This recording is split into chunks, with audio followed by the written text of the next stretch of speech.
mean, nah. But anyhow, we had to do the CT scan. When I did the CT scan, they say, well, they saw a blood clot in the brain, so they need to do an MRI to get like, the extent. And, I would have only spent like 2 days in the hospital, right?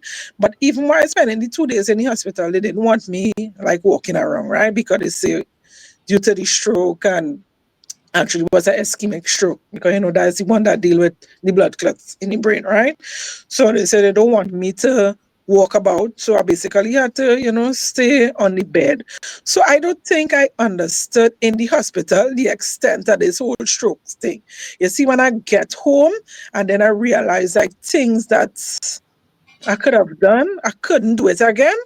That is like when the reality hits, it's really a stroke you get. Because lying down on the bed, yes, a thing and a feeling dizzy. Because even coming out of the hospital after Yeah. those 2 days, I was still feeling extremely dizzy. Until, persons was like, sending me messages and all these things. And I was just like, right about that, I can't really read any messages. It even went across the persons like the stroke blind me, but it had nothing to do with any blindness. But how rumors would spread now.